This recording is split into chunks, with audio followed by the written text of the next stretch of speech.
Hey y'all, welcome to another episode of the Redzone Rodeo. I am your co-host Carson, and I'm here with Rob this evening, and we are going to be bringing you some awesome football content in terms of what's transpired this past week, or weekend, I should say, when it comes to the week 3 UFL games. But Rob, you know it, the draft is around the corner as well. So we are getting hyped up for that, as that'll be coming up in the next couple days.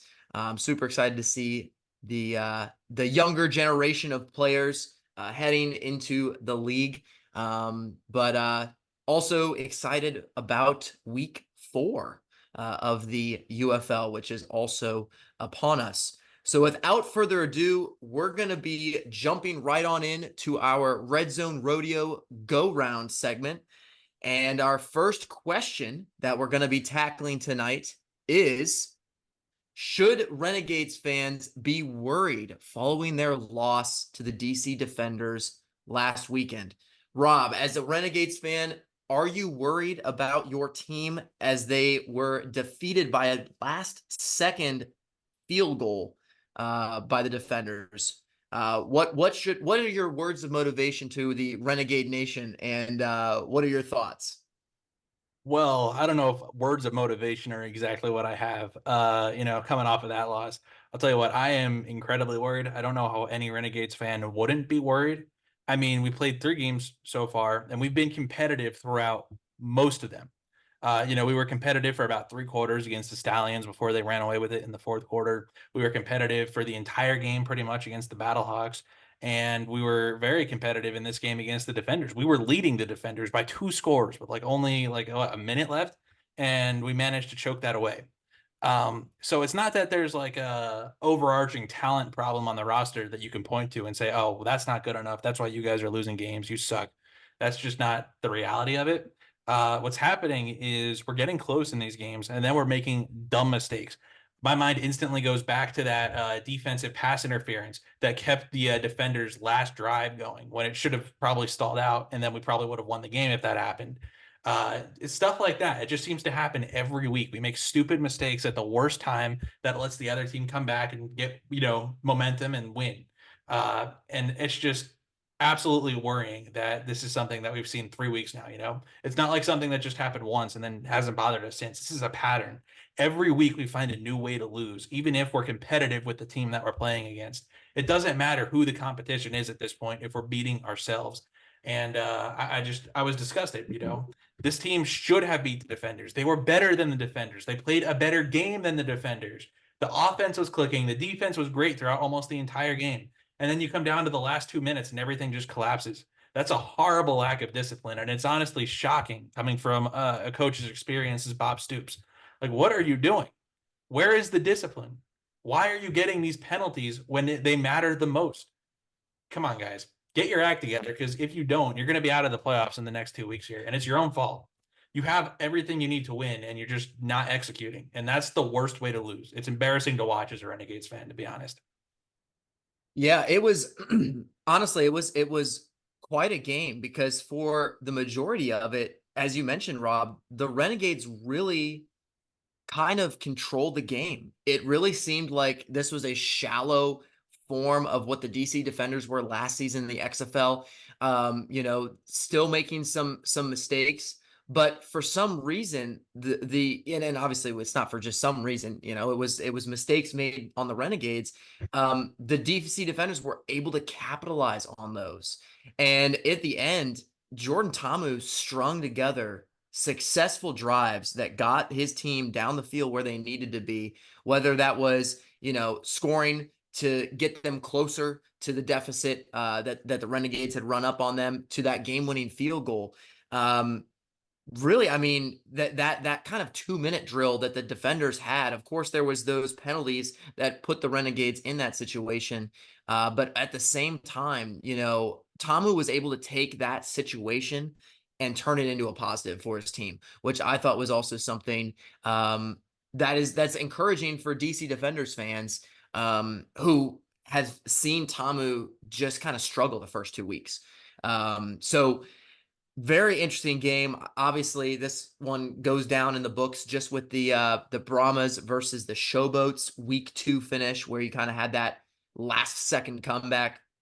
And the comebacks like this in this league honestly just make it so much fun to watch. Obviously, Rob, I know you were heartbroken watching everything fall apart for the Renegades, but the game's not over till it's over. And that's so true in this league where you can easily take a 2 to even 3 score deficit and really be able to, in the last couple seconds of the game, be able to kind of turn things around.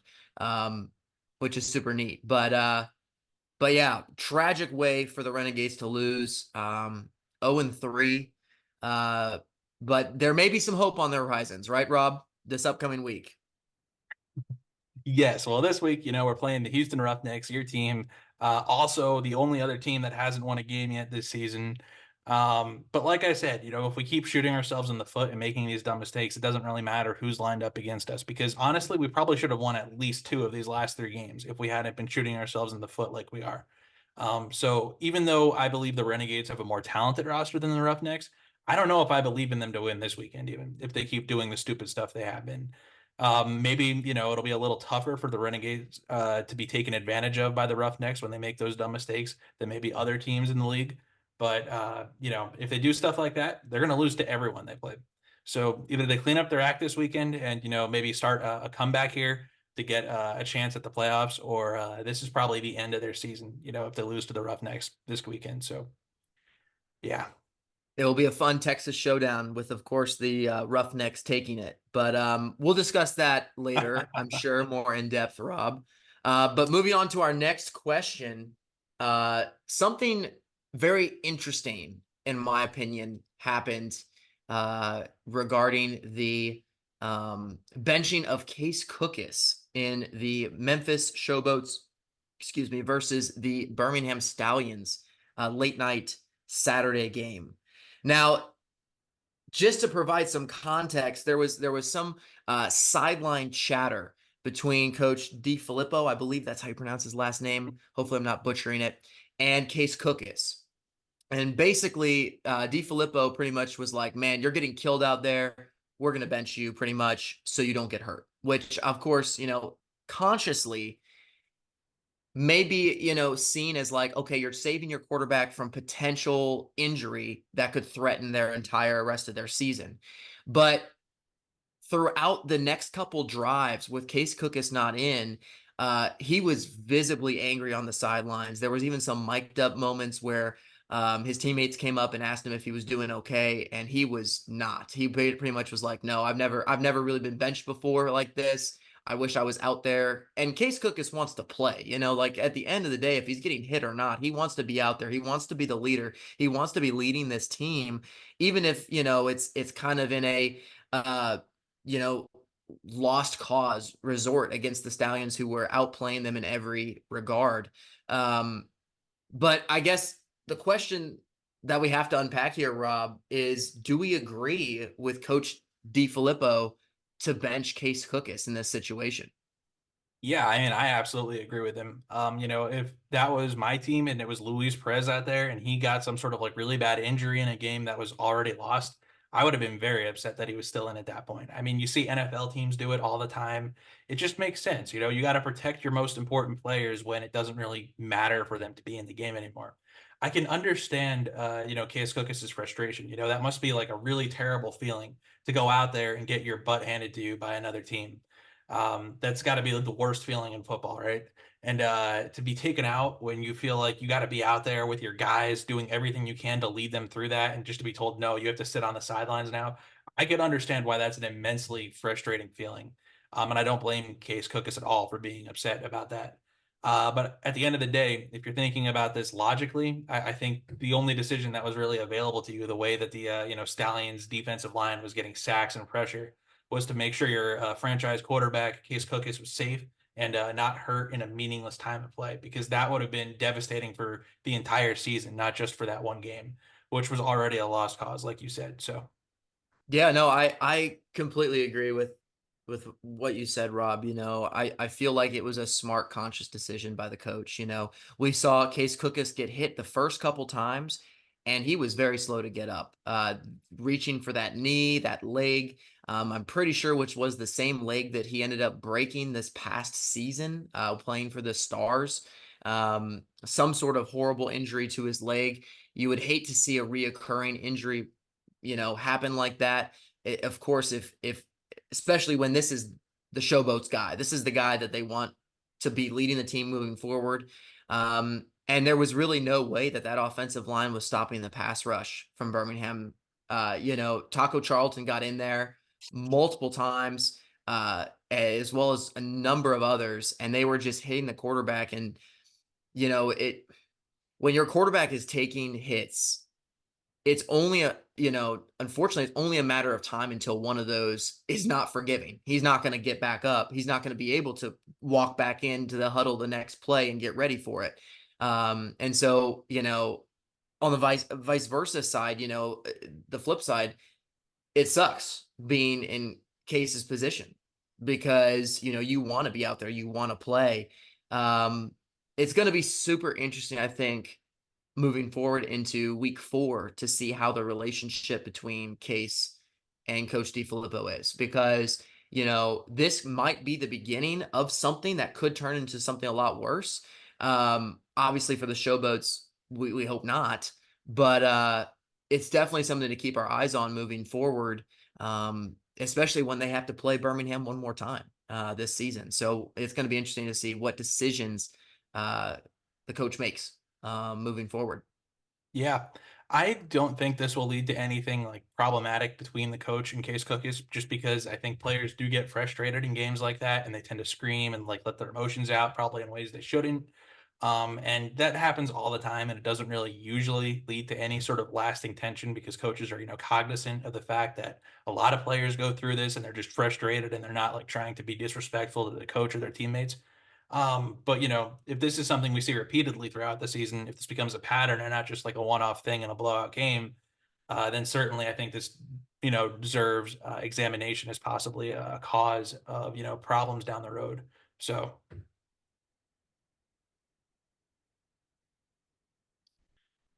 next up, Carson, we have EJ Perry. Is he on track to win MVP? He has been lights out this season playing for the Michigan Panthers.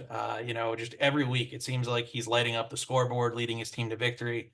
I think a lot of people, myself included, didn't really expect a ton out of him this season. Just to see him turn it on out of nowhere, like the way he has been absolutely revelation for a lot of spring football fans. So, Carson, do you think he is on track right now to win MVP? He's definitely going to be one of the top candidates, I think, by the end of the season. The way he was able to progress, especially, you know, and honestly, tragically against my Roughnecks, was good for him, bad for me to watch.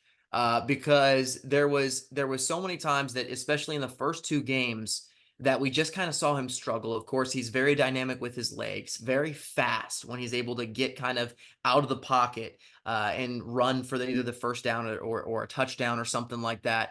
Um, but really, he seemed to play a almost near perfect game against the Roughnecks. And the Roughnecks defense, again, is didn't play like it against the Panthers, but they still are a top unit. And I think that's something to definitely keep in mind with EJ Perry's growth as the quarterback of the Panthers. Week 1 was a bit shaky. Week 2, he kind of built on it a little bit more. And then, week 3, he really came out and balled out. And so if he keeps this trajectory of just growing as a quarterback and growing as a player and growing in this scheme, honestly, I think the sky is the limit for this guy. And you look around the league, as most of the time quarterbacks win MVP of the league, whether it's the NFL, whether it's the USFL, XFL. We saw quarterbacks win the MVP kind of honor. I think he is absolutely on track to win it. If he continues to play lights out like he did against Houston, if he continues to read the defenses correctly, make smart decisions with the football, use his legs, complete passes, whether that's quick kind of check down passes or even some of those intermediate to long throws down the field. absolutely, he could 100% be up there with AJ McCarron. Uh, and I would even say potentially Matt Corral, as he will be taking the field as the starter in Week 4 for the Stallions. Um, Absolutely, he's up there. What do you think, Rob? Do you think he's on track to win MVP? Yeah, I mean, I think that last point you made was really important about looking at the other quarterbacks who might be in contention for this award, because obviously a quarterback has to win this award pretty much anytime. So you think about, like you said, Matt Corral with the Stallions. Well, I don't really know if he's in contention for it because, they've been doing like a two quarterback system, putting in Adrian Martinez. Yeah, The you're right. Stallions really haven't been winning games because of his arm. They've been winning them because of one, their ability to run the ball, and two, their stifling defense, and also because of Adrian Martinez. So I don't think either of the Stallions quarterbacks make sense as an MVP candidate. Luis Perez is leading the league in all the passing categories, but he hasn't won a game yet, so he's not going to be MVP. I really Mhm. think the only other person who's contending for this award besides EJ Perry right now is AJ McCarron. So ultimately, I think the winner of this award will probably come down to which one of them performs better against each other in the regular season. So I think it's probably a two-horse race right now between EJ Perry and McCarron, but I think either one is absolutely capable of winning it. Yeah, I mean, just to even throw in another guy's name, Case Cookus, absolutely as well. As long as he can stay healthy and as long as he can stay upright, what he was able to do for the first two games of the season, obviously he wasn't able to do much against the Stallions, which seems to be a common theme. Teams playing against that Stallions defense. So, absolutely, I mean, you're right. You look at the other quarterbacks around the league, and these guys are already off to the races, and everybody else is kind of still playing the catch-up game. So yeah, EJ Perry is going to be shaping up to be something big. I'm pretty sure. Absolutely. The way he's been playing, the way he's been progressing, if he continues in that direction, as I've been saying, um, I really do think that he could potentially even take this Panthers team to the playoffs and make a deep run. For sure. So we were talking about top quarterbacks. And unfortunately, at the end of Week 3, we received unfortunate news regarding Chase Garbers. And the Brahmas quarterback unfortunately sustained a wrist injury against the Battlehawks last week. Unfortunately, he is going to be out the rest of the season due to this injury. So, Rob, how will the loss of Chase Garbers impact the Brahmas moving forward? Yeah, well, it's tough to say because the quarterbacks behind them aren't necessarily tested, so we don't know exactly what they're going to bring to the table. But we do know that the Brahmas picked Chase Garbers over any of those other guys and said, this is the guy that we believe in. It kind of reminds me of in 2020 when I saw Dak Prescott break his ankle against the New York Giants, and we realized, in that second that he was out for the season. That like deep sinking feeling that I had in my stomach, I remember it was just, well, obviously I was heartbroken for Dak, but also I had this dread knowing that the season was over. You could also liken it to FSU, in the college football playoffs this past season. They lost Jordan Travis, and it's like as soon as that happened, their season was over because, without that guy to make your offense go, to carry your team forward, like Chase Garbers has been for the Brahmas, your team is completely different. No matter how talented the rest of the roster is, without that guy to make it go, do you really have a chance at beating the best teams? Do you really have a chance at winning a championship? And the answer is no. So the only hope the Brahmas have, I think, of still being competitive right now is if they have another one of those guys on their roster. Because, I mean, their defense is fine, but it's not going to compete with the Stallions defense. Their offense has weapons and a good offensive line, but it's not going to stand up to that Stallions defense. In order to be competitive with teams that have much better rosters than you need a guy. And Chase Garbers was that guy. So unless they have another one of those guys sitting on the bench behind Garbers, which I don't think they do because I don't think they would have started Garbers if they had another one, then your season is pretty much lost. So I think they'll still have a good record because they still have good pieces on that team. And I think they'll win some regular season games here, but I don't think they're going to go very far in the playoffs if they even make it that far. Yeah, no, I think this is just a disastrous loss for the Brahmas. As Rob mentioned, there's still some uncertainty on, how well the next quarterback that's going to be stepping up will do. But I just think back to the Brahmas comeback win against the Showboats, and that was really Garbers at his best, just leading his team on a comeback. And I think that that's just something that, unfortunately, the Brahmas have now lost. And when you were watching that game between the Brahmas and the Battlehawks, it was fairly even. And after Chase went out of the game with that injury, that's kind of when the Battlehawks came back and won that game. And so it was super close, super competitive. Chase Garbers was keeping up with AJ McCarron and that Battlehawks offense. And now you lose that key piece. How are you going to be able to play against the Battlehawks again? How are you going to be playing against a team like the DC Defenders, or even the Arlington Renegades, for that matter of fact, where they have these kind of quarterbacks that are kind of locked in, guys that have proven themselves over many games. um, I unfortunately just see a downward trend for the Brahmas, and hopefully, that next guy can step up and be the guy that the Brahmas need. But this loss, I think, is greatly going to impact the Brahmas moving forward, and unfortunately, will probably dash the hopes of a very successful season and playoff runs for this franchise. Yeah, absolutely. Sad. Oh man, I'm so excited to talk about this one, Carson. I love Ja'Cour Pearson. He was one of my favorite players in the XFL last year. Yeah. And so he is returning from injury this weekend to the Battlehawks after having sustained an injury in preseason. It seemed like he was gonna be out a lot longer than this when he first got hurt, but he's somehow made his way back to the field in all likelihood this weekend. So, Carson, how do you feel about Ja'Cour Pearson returning to the Battlehawks and their offense? This is absolutely game changing, as we kind of have written up here. I think that what we've already seen from the Battlehawks offense is just a little tease, as we have even been discussing even this whole offseason before the Pearson injury, and even talking about when the Pearson injury happened, when his return was going to be.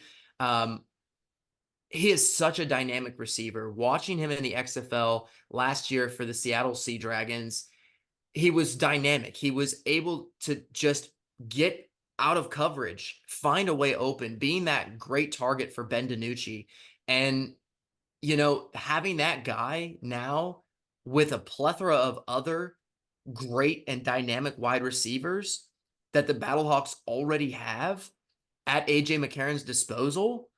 Oh man, like this is going to be crazy. We're going to see a Battlehawks offense a lot more dominant and a lot more um gassed, a lot more gassed up, than we probably ever have.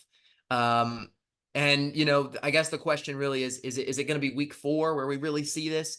Maybe Pearson takes a little bit of time to kind of get back into his kind of get back to his normal self. But this is absolutely crazy. I know when we were talking, Rob, before, we thought this was going to be like maybe week 7, week 8, coming in kind of the last kind of weeks of the season, maybe making a playoff push. This is big. This is week 4. There's still 6 games left to play. Playoff hopes, no one's even talking about that. Pretty much it's up for anyone's grab at this point. No teams have been eliminated, and the Battlehawks are sitting at number 1 already in the XFL conference. So you're looking at a team that's already in the number 1 slot, but now you're adding Pearson back to the roster, back to the field.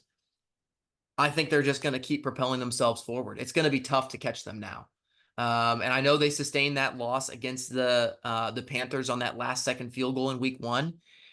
Teams are going to have to play a lot harder against this Battlehawks team if they're wanting to compete not only for a playoff spot, but I'm sure whoever makes it to the XFL Conference Championship game in the playoffs, they're most likely going to be seeing the Battlehawks there, and they're going to have to find some way to shut down this dynamic offense because it's crazy. I don't really have another word for it. It's so good. Yeah, man, I I am so confident in Ja'Cour Pearson returning to the Battlehawks and just making them the most dominant team in all of spring football that I don't think they will lose another game this season once they get Pearson back. I think they will go undefeated through the regular season and through the playoffs. I think they might be my pick to win it all right now. Now that Pearson's back in the fold, assuming everyone else stays healthy. I mean, I'm trying to think of like an NFL comparison for this. This would be like if the same team had like CeeDee Lamb and Tyreek Hill and like Jamar Chase. Like this is an Yeah. unprecedented level of depth at wide receiver that the Battlehawks have this year. And pairing that with arguably the best quarterback, in all of spring football right now, someone we just talked about being in the MVP race. Oh my goodness, man. It's going to be insane to watch this team. It's going to be so much fun. They're going to go up and down the field on everyone they go up against, score a ton of points, and it's just going to be great to watch, because it's all going to be with big plays through the air, because that's what these guys they have out there at wide receiver do. Their offensive line is gelling more now, protecting AJ McCarron, giving him time to air it out. Pearson coming back is just going to, completely change everything. He's going to make them absolutely by far the most dynamic offense in all of the UFL. I am so excited to watch this finally happen. Yeah, it's the real question for defenses is going to be, who do we cover? Do we Yeah. cover Pearson? Do we cover Hakeem Butler? Mm-hmm. This big, huge, basically tight end-esque wide receiver? Do we cover Darius Shepard, who's been able to like find so many openings all season, and countless others? I feel like defenses are going to really have to pick and choose, because the three guys I just named and additional guys, they're going to be coming at you, and they're all super talented. Man, it's going to be tough. Certainly going to be. Absolutely. Yeah. All right. So here we go. You got it. Unfortunately, for myself, the Roughnecks may be in trouble. Okay. We may have some issues, and it's not we certainly have issues. But it's not over yet. And Rob, here I'm going to make my case for my boys. You knew Okay. that, Carson. Here we go. I know that this has been not stellar 3 weeks of play from the Roughnecks. We've had issues, even the Renegades had, where we've had dumb penalties that have cost us games, cost us times where we should have potentially made a better comeback. Coaching has been awful. Special teams plays horrendous. Offensive line has not been gelling like they should. Defensive line last game barely could get to EJ Perry. Aren't we supposed to be the best team defensive line wise? Didn't we go out and we picked literally the best players defensive, like line wise and edge rusher wise? And I guess it didn't help that Adam Rodriguez was out, didn't play last week. Chris Odom went down with an injury. It just didn't look like itself. But the Roughnecks in the first 3 weeks look like a mess, and I will not try to convince you otherwise. But I feel that they are back on track for week 4. So here's why. Number 1, Mark Thompson is back. Oh, yes. In Mark we trust is back to the lineup. And I have to say, what he was able to do the past 2 seasons in the USFL for the Houston Gamblers is, it's nothing short of remarkable. Being one of the top rushers, being able to see the field the way he does as a running back. The Roughnecks offense is geared toward a strong rusher, or a strong running back. And unfortunately, TJ Pledger has not been that guy. And then, of course, Kirk Merritt went down in week 2. So he's done. Thompson could be this guy that rejuvenates this offense. And I do think that Reed Sennett, as our quarterback, still has some really level of competence to be a great quarterback for this team. We have the receivers. We just need to put it together. And I also have been following some insiders for the Roughnecks, and supposedly Coach Johnson has made some changes when it comes to coaching-wise, special teams, defense-wise. He's shifting duties around. So let's hope and see that this Roughnecks team that comes out week 4 against the Renegades at home, playing in front of their home crowd, looks like a different team than what we've seen for the first 3 weeks. But if they aren't, They're done. The season's over. We should just accept it now. We are in trouble. But I feel like week 4, this could be the beginning of the winning streak that leads the Roughnecks to the playoffs. 7-3, that's where we're gonna go. So this is day 1, new season. Here we go. Carson, dude, man, come on. I mean, the Roughnecks, the one thing they had going for them was their elite defense that Yeah, carried them through those first 2 games, or at least made them a little bit competitive. And that just completely went away. Your offense is atrocious. It has failed every single test that's been thrown at it throughout the start of the season. I mean, good Lord, man. It's a hard thing to watch. yeah. Your defense, like at least they used to be good, but they're not good anymore now. So what does this team have? They don't have an offense. They don't have a defense. Their special teams is bad. They're not disciplined. It's just, oh, Carson, it's so hard to watch. I feel bad It for them. really is. It's bad. I mean, the only thing I think they have going for them right now is they might beat the Renegades this weekend. They're messed up too. So that might be the one thing they have going for them right now. But outside of that, it's a very, very dark future, in my opinion, for the Roughnecks here. Unless Reed Sinet suddenly turns into like AJ McCarron or, someone like that. Because this is bad. This is It, not good. yeah, no, it's bad. It's bad. But it's not over till it's over, and it's only week 4. So there's still plenty of time to come back. And we saw it with the Renegades last year in the XFL. They had what, True. 4, 5 wins or something? 4 wins. Yep. 4 wins, made it to the playoffs, shocked the world, and won the championship. So I don't know. I think the Roughnecks are going to need a lot more help when it comes to the rest of their conference losing for a couple weeks. But hey, anything can happen. That's the beauty of this league. We've seen comebacks after crazy play. Anything can happen. You're absolutely right, Rob. The Roughnecks have been atrocious. I think I spent more time yelling at the TV, watching their games, screaming, "What are you doing? What is happening?" I think those are common phrases that I've used, which is not good, not good. But I don't know. I think we have some good pieces coming back. I think the return of Mark Thompson could lead to some good success. Maybe we'll get 1 win this season. We'll see. And it's going to be in the Texas Showdown. So, but we'll get to that very shortly. Roughnecks fans, have hope like I do. There's good stuff ahead. We're going to shift things over a little bit because as we discussed at the start of the show, we got kind of 2 big things happening in the football world. Of course, we had the UFL going on, some great stuff that we just broke down and discussed, but we also have the NFL draft literally right here around the corner.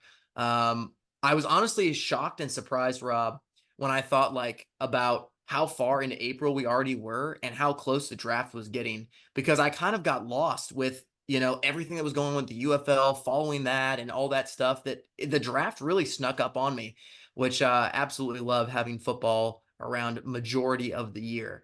It's just a great feeling to just be able to watch your team on the weekends. But the draft is here. I digress. The draft is here, and we decided for our show, leading up to the draft, we're going to break down our top 10 for you. And this is kind of our last mock draft rendition of who we think these teams are going to select, our best idea of how it's all going to play out, which I think is crazy this year that literally, other than probably our first 2 picks, everything else could be wrong. I don't know if there's been a draft in recent history where that has even been the case. So, who knows? We may nail it. We may not nail it, but we're going to break these down for you. And of course, number 1, as we've had consistent, and it's pretty fairly understood and probably, talked about, that the Bears have done everything they could to take Caleb Williams first overall. He's the quarterback everyone's been talking about, not only this year, but, for the past couple years, as this Patrick Mahomes-esque franchise quarterback. The Bears have been longing for something like that. I don't know why they would not go Caleb Williams. 1. They've made all of the moves this offseason to kind of enter him in, building a team around him. So when he steps onto the field, He'll have already playmakers around him to help him grow. Um, this is a no-brainer move for the Bears. I will be entirely shocked if they do not take Caleb Williams, number one overall. And I think the rest of the football world will be as well. So we have Caleb Williams being taken first overall by the Chicago Bears. Yeah, you're exactly right. The entire football world, I think, would be in a state of shock if the Bears did anything other than take Caleb Williams here at number one. I mean, he's already working out with Keenan Allen, talking with the Bears coaches. He's just, it's just so obvious at this point that if anything else were to happen, it would probably be the most shocking thing in the history of the NFL draft. So, yeah, Caleb Williams definitely number one. Number two, we have Jaden Daniels, the LSU quarterback, going to the Washington Commanders. This has definitely picked up a lot of momentum in recent weeks. You have a lot of NFL insiders saying that this is definitely going to be the pick for the Commanders here at number two. I think Tom Pelissero of NFL Network had an article out recently that said that a lot of teams even saw Jaden Daniels as a better quarterback than Caleb Williams in this draft class. So I think very clearly your number two quarterback this year, who will be definitely going to the Washington Commanders, is Jaden Daniels out of LSU. Not as set in stone as Caleb Williams, but this is definitely something you could bet on and probably make some good money. So Jaden Daniels, number two to the Washington Commanders.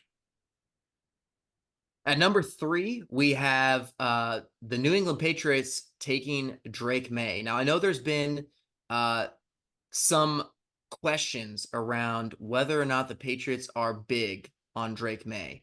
And, I'm sure you've probably seen many mock drafts, even having the Patriots, trading out of that number three spot potentially, because, there's been talk that if Caleb Williams and Jaden Daniels are off the board, the Patriots don't have much confidence in any of the other quarterback prospects.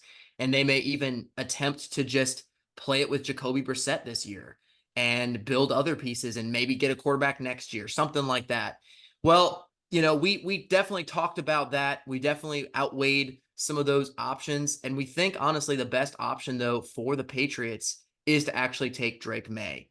And there actually has been some even more popularity around it recently, that the Patriots will walk away from this draft with a quarterback, a position they absolutely need, someone they can build around with their team that's not really great anyways, getting some young talent in the building to potentially to be a piece to build on. And Drake May, I think, is the third best quarterback in this draft. And the Patriots would be, it would be stupid not to take him, especially with Daniels and Williams already gone. So at number three, we have the Patriots taking the quarterback out of North Carolina, Drake May, which I think is a solid pick for them, and something that they can build around for the future. Yeah, absolutely.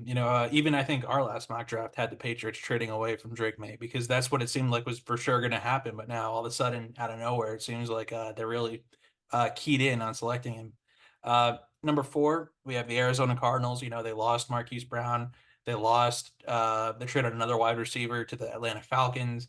They really have nobody at the wide receiver position right now to help out Kyler Murray, who they have said is their guy. So we have them taking not just the best wide receiver in this draft, but probably one of the best wide receiver prospects coming out of college for a long time, Marvin Harrison Jr. This is just a no-brainer. You need a wide receiver really bad. You have one of the best ones of the decade staring you right in the eye. Go ahead, take Marvin Harrison Jr. out of Ohio State at number four.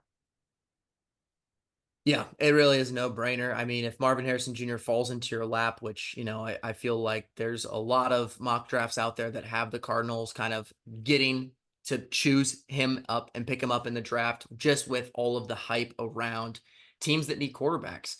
I think this is a no-brainer move. And if you're the Cardinals, this is a generational piece that you can attain.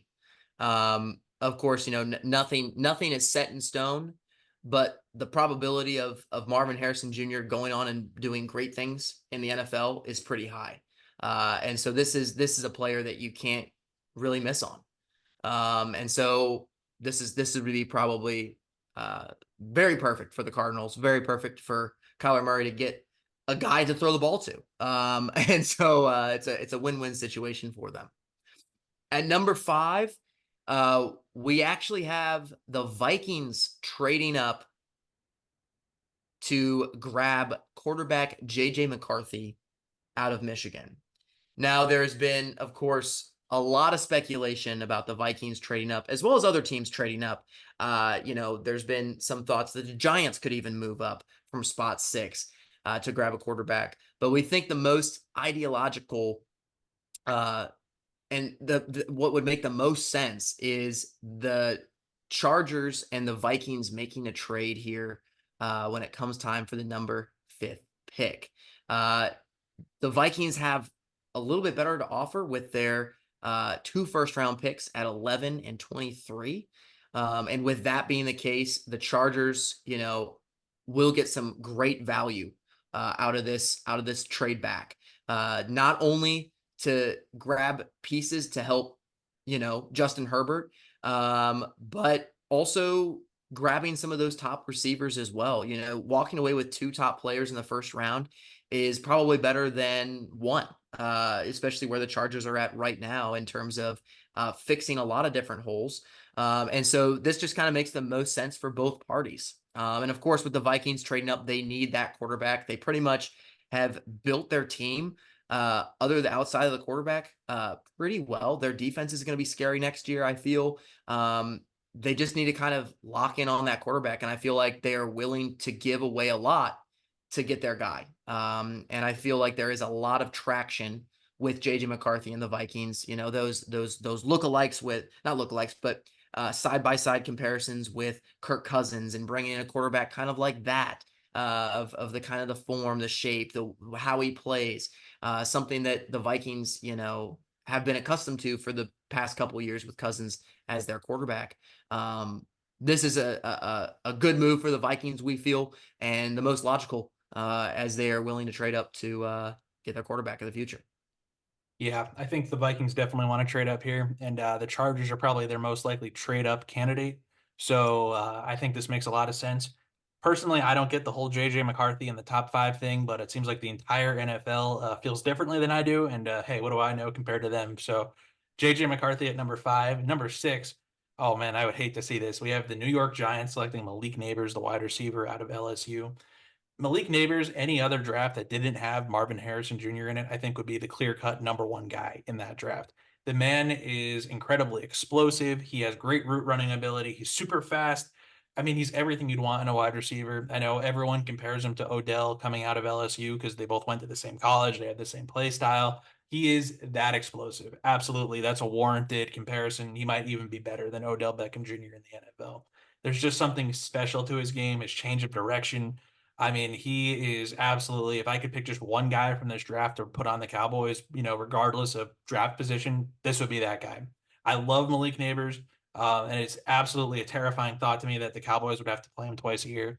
So I'm sure the Giants sitting there looking at all 4 of the top quarterbacks taken off the board are thinking, let's go get probably, arguably, the 3rd best player in this entire draft, Malik Neighbors, the wide receiver out of LSU.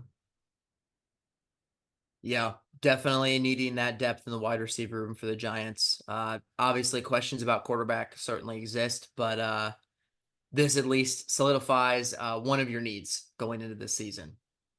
Now, number 7, we have my Titans, and I'm going to keep this short because obviously we've talked about this kind of immensely in past episodes and past shows. But I feel really strongly that if this is the way the board shapes up, I really do think the Titans are going to go out and grab Brock Bowers at 7. As I've mentioned before, I feel like he's a generational talent at the tight end position. You look around the league, the teams that are winning and the teams that have won have very good and top tier tight ends that are always there for their quarterbacks to bail them out if things go wrong, which happens all the time, especially in close games and games that come down to the wire that you need to win in order to excel and exceed to winning the Super Bowl someday. And I think Brock Bowers is that guy. They say about tight ends, they're the quarterback's best friend. And I think that connecting Will Levis and Brock Bowers together, 2 young guys that, are going to be growing up basically together in the league, could only benefit the both of them. And it could be a star duo. And so I feel like if Brock Bowers is there, obviously there is that need at offensive line, but this draft is very big when it comes to offensive linemen, especially with having an offensive line guru in Bill Callahan, who's going to be basically coaching that offensive line up. I have no doubt in the world of picking up a later round guy and having him shape up to be as good as some of these top prospects like Joe Alt. And so I feel like 7, Brock Bowers, tight end, great help for Will Levis, another offensive weapon to add to this already dynamic Titans offense, keeps them in contention with their division and potential Super Bowl run if Will Levis turns out to be that guy. So number 7, we have the Titans selecting Brock Bowers out of Georgia. Yep. Number 8, the Atlanta Falcons have been consistently linked to Dallas Turner. Turner is the edge rusher out of Alabama. He's definitely got all the physical traits you could desire in an edge rusher. The problem with him is that he's really, really unrefined in terms of his pass rushing technique. He's got, again, all the physical traits you could ask for, but a lot of the techniques he uses don't really fit his play style. He's not the most technical guy in the world, so there's a lot of stuff he needs to learn. So it'll probably be a little bit of a project, but just because of the raw traits he has, because the ceiling is so high, he's projected as the number 1 overall defensive end in this draft. Atlanta, again, has been repeatedly linked to him. Pretty much every expert out there is saying Atlanta's going Dallas Turner here at number 8, barring a trade back, which, is certainly possible because, another team might be wanting to move up to take a wide receiver or a tackle or something like that. But yeah, Dallas Turner, Atlanta seems like something that's probably going to happen. Probably one of the picks I feel more confident about projecting will actually occur in the draft this coming Thursday. So at number 9, we have the Bears' second pick in the top 10. And of course, with them already selecting Caleb Williams first overall, we feel very strongly that with Rome Odunze on the board, it's pretty much no brainer for the Bears. Add to that wide receiver room, give Caleb Williams another weapon to throw to, and not only just throw to, but grow up with. These are 2 rookies that are going to be drafted in the same class, and they could certainly learn how the NFL goes, at the same time. And what a generational kind of like piece that you could have moving forward. Of course, you have DJ Moore, and of course, you have Keenan Allen as veteran guys who have been through this. Great mentors for Odunze as he's, making his way into the NFL. And also, them losing Darnell Mooney to the Falcons. This could be an even better replacement for him. So with Rome Odunze or Dunes, however you pronounce it, I feel like it's Odunze, it's Odunze. Yeah. Odunze. Okay, perfect. I feel like the Bears seeing him at number 9, it's gonna be like no brainer. Let's get him in the building. Let's give Caleb Williams another weapon. Yeah, that would be great. I would be so happy if that happened. Not because, I'm a Bears fan or anything. I just think that'd be so much fun to watch. Number 10, the New York Jets, they stole my left tackle, Tyrone Smith, in free agency. They went out and they signed another guy at right tackle. Both of them are old and they're injury prone. And, they're probably going to be missing at least one of them for extended time this season. They've had a need at tackle for a long time now. So when they're on the clock at number 10 and they see a guy who most people have as like a top 5 player in this draft, offensive tackle Joe Alt out of Notre Dame, staring them in the face, not even having to trade up to get this guy who's a top 5 player here at number 10.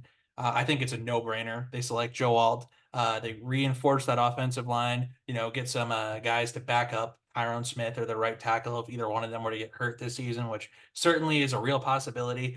And, to anchor that offensive line is the future for, years to come. And both of those guys are probably retired soon. So, Yeah, absolutely. Absolutely. Well, there you have it, folks. There is our brief but sincere, I will say, top 10. The what we think is going to happen and play out this upcoming Thursday in the NFL draft.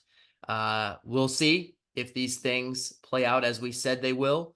But honestly, just to wrap this up, it's going to be really cool to see all these young, talented players from college entering the league and making a difference. I mean, how many rookies did we see last year just go off and make a difference for their teams right away? Going to be interesting to see how everything shakes up with these acquisitions of these young guys. All right, so we're going to launch into our UFL post week 3 power rankings. So I know we were just talking about the NFL draft. We're going to switch back over to the spring football league here. And at number 1, with no change, we have the Birmingham Stallions. They absolutely routed the Showboats this past week, and they are playing even more dominantly than I think they even played in week 2 or even week 1. This is definitely a team to beat. This is definitely a team that's going to be scary moving forward.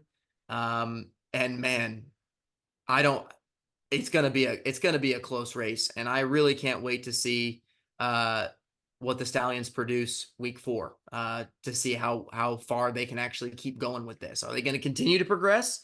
Are they going to kind of stay the same? We'll see. But at number 1, we have the Birmingham Stallions. Number 2, we have the St. Louis Battlehawks. And I'd say the only reason we have them at number 2 is because we can't really drop the Stallions at a number 1 until they lose a game, right? They've just been too dominant this season. Otherwise, I think to me, the Battlehawks are the best team in spring football right now. Ja'Cour Pearson's coming back. They confidently won their last game. It just seems like, they're playing their best football right now, and it's only going to get better as the season progresses. I tell you what, the game I'm looking forward to most this entire season is Battlehawk Stallions. Seeing that electric offense versus that stifling defense. Oh my goodness, that is football at its finest. That will probably be, in my opinion, the best game of the season to watch. At number 3, we have the Michigan Panthers jumping up a couple spots. Really, the emergence of EJ Perry and the trajectory that he's been making as a quarterback in this league has really been exciting to see, especially if you're a Panthers fan. And he was really detrimental to the Panthers' wins these past couple of weeks, and getting his team in the position to win, whether it was really blowing out the Roughnecks, that close win against the Battlehawks in week 1. And he did keep them in that. He kept the Panthers in when they played against the Stallions. I know they lost that game, but it certainly was closer than it being a blowout. So EJ Perry is really going in the right direction, and the sky's the limit for this team with him in the backfield. Yeah, number 4, we have the DC Defenders, obviously coming off that big win against my team, the Renegades, on that last second score. They've been a little shaky through their first 3 weeks. They barely won the game last week, and I think the week before was also pretty close, and then they lost the first week. So they're not out there dominating teams, but they're finding ways to win the most of their games, which is all you can really ask of a football team. So for that reason, we have them here at number 4. At number 5, we have the San Antonio Brahmas. Unfortunately, we dropped them down a couple slots, mainly due to their injured Chase Garbers out for the season. It's going to be a tough loss for them. Obviously, they can certainly bounce back up there in the top rankings of our list, but we're just kind of uncertain how the quarterback play is going to be moving forward. And with that being the case, in our post week 3 power rankings, we have them at number 5. Number 6, we have the Memphis Showboats. Honestly, if you had told me before the season started we have them this low at some point, I would have been shocked just because Case Cookus is like such a legend of spring football. You think he'd at least have the team in a winning position, but their roster right now just seems like it's a mess. Outside of Case Cookus, I really don't know what they have going for them. It seems like everything else is kind of faltering. And the only reason we honestly have them this high is because they have a win, which the teams below them do not. So, yeah, it's been definitely a very disappointing showing for the Memphis Showboats this season. At number 7, we have the Arlington Renegades. Of course, there's been struggles, as we've kind of highlighted this show. Hoping to get back on track. I would probably say that for both of these teams at 7 and 8. But due to their 0-3 record, they're at number 7, slightly higher than the Roughnecks, just because I feel like they've played a little bit better football holistically. But at number 7, they will be until they're able to prove us otherwise. Number 8, we have the Houston Roughnecks. Their defense was really what they had going for them, and then that let them down this week as well, in addition to their offense. So right now, until they get their stuff together on either side of the ball, and start playing a lot better than they did last week.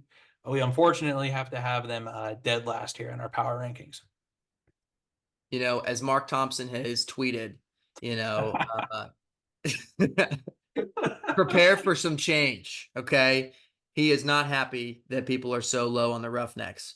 But yes, at the end of week 3, unfortunately, we do have the Roughnecks in last place. All righty.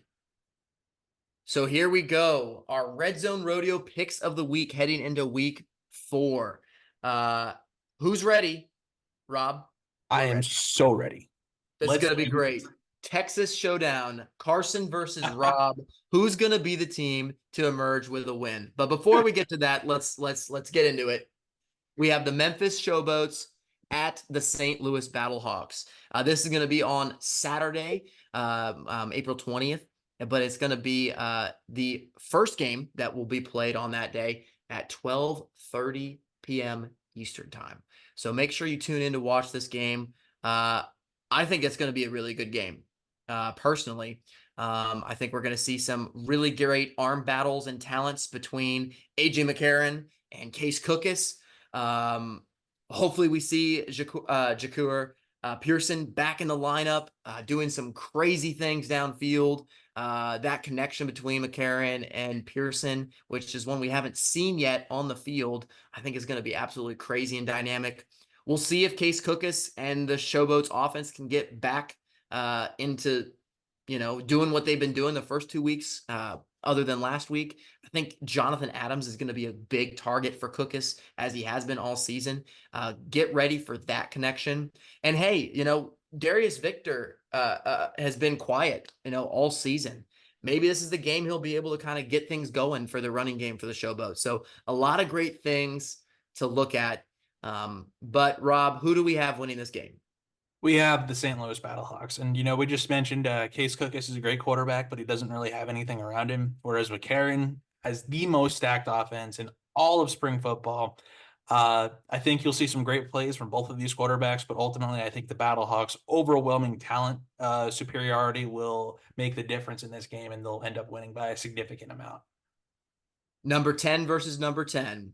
We will see which 10 supersedes the other. Here at we have the DC Defenders versus the Birmingham Stallions, Saturday, April 20th, 7 p.m. Make sure you watch. This is going to be an interesting game. You have the Defenders who are on the rise slowly but surely, lost their first, but now have won their last 2, even though it was a little close. Jordan Ta'amu versus the absolutely dominant Birmingham Stallions, who have just been destroying everyone that gets put in front of them. It'll be an interesting game, to say the least. Carson, who do you think is going to win this one? Yeah,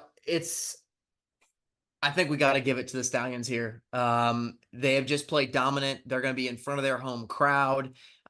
We have heard from insiders that Matt Corral will be QB1. Last week, Adrian Martinez was. We saw some faltering a little bit there, but he got his act back together. But Matt Corral, which I think is probably the better quarterback out of the two, just my personal opinion. He's going to be leading the Stallions in front of, as I mentioned, their home crowd against the visiting DC Defenders. The Defenders have certainly played good games, but a lot of them they've played have come behind their wins. Obviously week 1, they weren't able to come from behind and win. When they played my Roughnecks in week 2, only really late in the game did they make their comeback. And the same thing with the Renegades. Something that I don't think the Stallions are going to make the mistake of doing is letting this Defenders team come back. And so I feel like if the Defenders start slow, I think the Stallions defense is just going to keep capitalizing and giving their ball back to the offense, and the offense is going to score points. So for that reason, I really feel that the Birmingham Stallions will end up beating the Defenders here. All right, we kind of have a dual game heading or going on at 7 p.m. Eastern time on Saturday. Hopefully you all can watch both games. Maybe you can go flip back and forth. Both are going to be really, really interesting to see. But we have, as we're going to be talking about right here, the Michigan Panthers at the San Antonio Brahmas. I think this is going to be a very interesting game to watch just because we're going to really see how the Brahmas play without Chase Garbers. We're going to see how their next quarterback steps up, what he can do. And on the flip side, will we see EJ Perry progress even more than what we did in week 3? This is going to be a classic game. And Rob, who do we have winning? Well, we have the Michigan Panthers. Like we talked about, Garber's missing from the Brahmas. That's just not a recipe for success. When you have that guy and then you lose him, it's kind of hard to win games after that. Whereas the Panthers are really rising right now. They're winning. They have a good-looking football team. The Brahmas still have talented pieces on their roster, so I don't think it'll be a blowout. But I think the Panthers have their guy and the Brahmas don't, which will lead the Panthers to beat the Brahmas. And the game that we have been waiting to talk about, Rob, the Yes. Texas Showdown. Let's go, baby. We have arrived. It's week 4, and we're playing each other. And Rob, I have to say, one of us is going to walk away with a win, and the other team is going to be the league's loser. Okay. The only team to go winless this far in the season. It's going to happen. I'm excited. I'm nervous. I'm scared. A lot of different emotions are happening for me. And I'm sure you're probably going through the same thing. Yeah. Man, Renegades Roughnecks. Some people have already been saying, oh, it's the UFL Tank Bowl one. But, we're going to prove those people wrong, Rob. Our teams are better than that to be in this stupid Tank Bowl. So, man, where do we even start? I'll tell you what, Carson. Just because of the way our teams have started, I think this is essentially a playoff game. Yeah. It's not like if you lose, you're eliminated from playoff contention, but you basically are. Not mathematically, but basically. So for either of our teams to have any chance of doing what we hope they will, this is a must-win game. So, either I'm going to be sitting here tomorrow depressed as all heck because my team is not going to the playoffs, or you will be. And there's no in between. Definitely some very high stakes here in this game, even though it's between two winless teams so far this season. You have a lot of talent. You have all that talent on the Roughnecks defense versus all the talent on the Renegades offense, with Luis Perez and Lindsey Scott Jr. This is one of only 2 nationally, completely televised games this weekend, since those 2 other games are a doubleheader, both on the same network. It's exciting for sure. 2 winless teams, but honestly could not be more intrigue surrounding this game just because of what it means for both teams. One team will walk away a winner, and one team will walk away the Houston Roughnecks. That's all I'm going to say.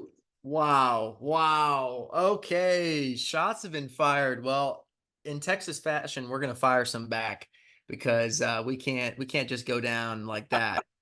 Yeah, no, I mean, but I agree with Rob. This is really such an important game for both of these teams. This could be not only their first victory for either team.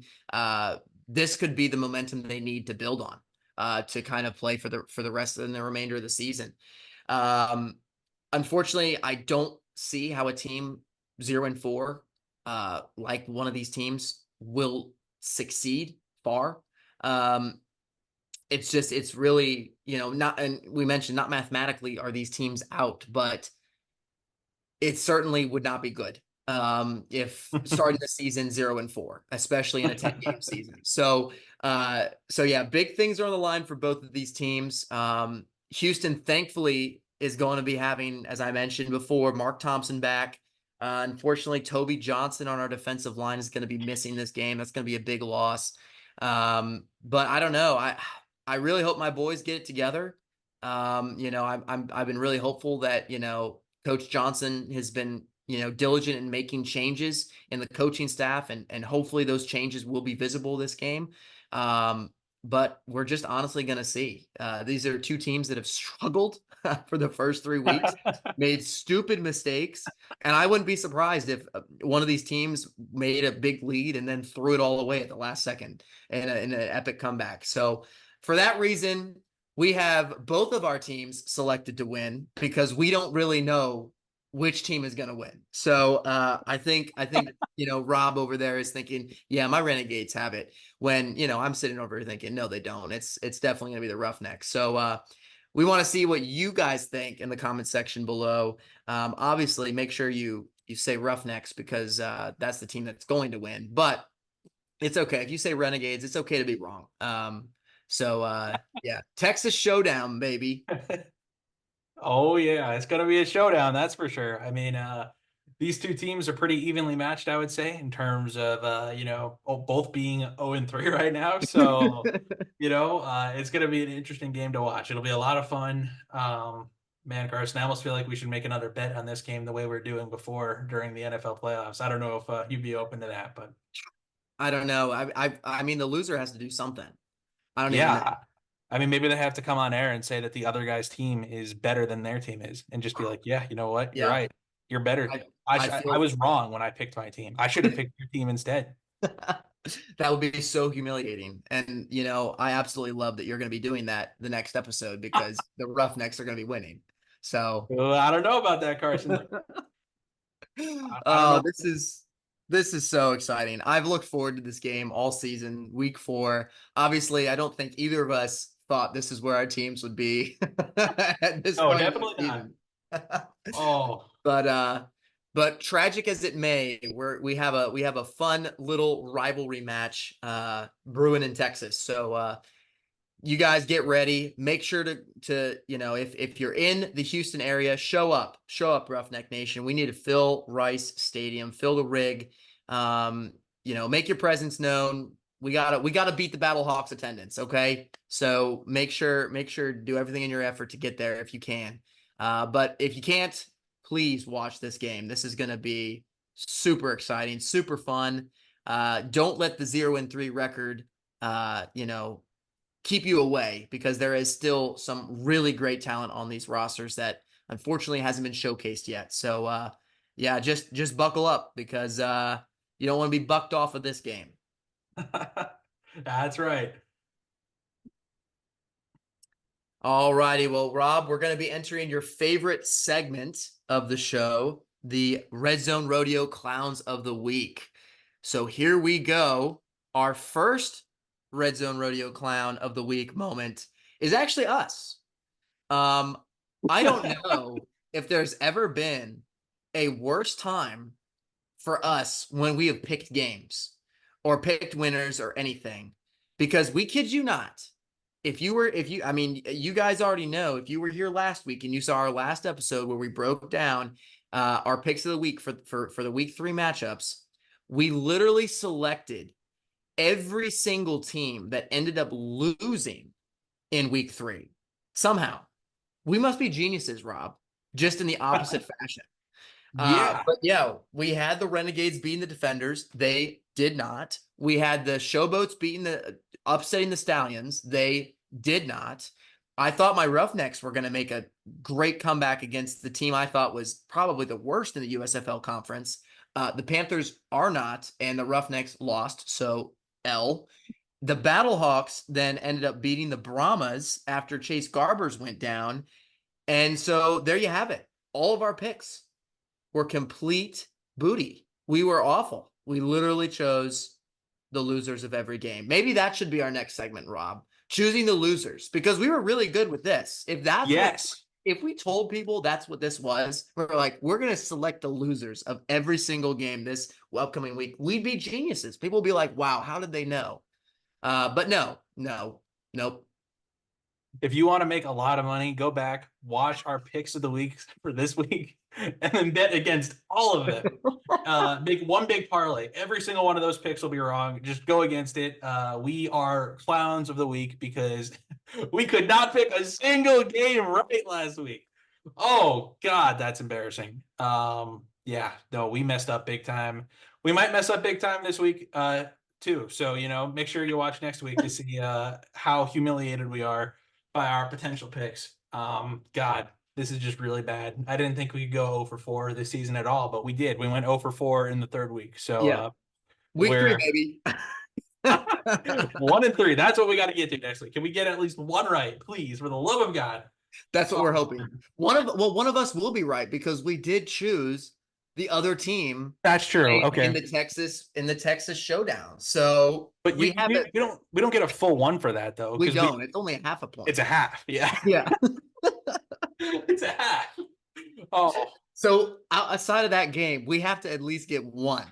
please. Please, I football don't gods, if you're listening, please. the 1 week the Stallions lose. Yeah, Oh, exactly.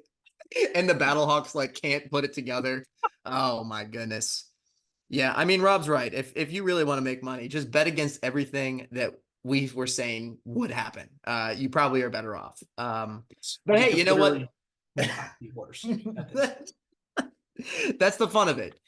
Guys, let us know what your picks are down below, as well as we just talked about. Above as our week 4 picks of the week. But here we are for our week 3 picks. We are Red Zone Rodeo clowns. Man, Clowns, absolute clowns. clowns. We're clowning. All right. Now this one is kind of more on a personal level because of how much I love the Houston Oilers, the colors, the uniforms, and whatnot.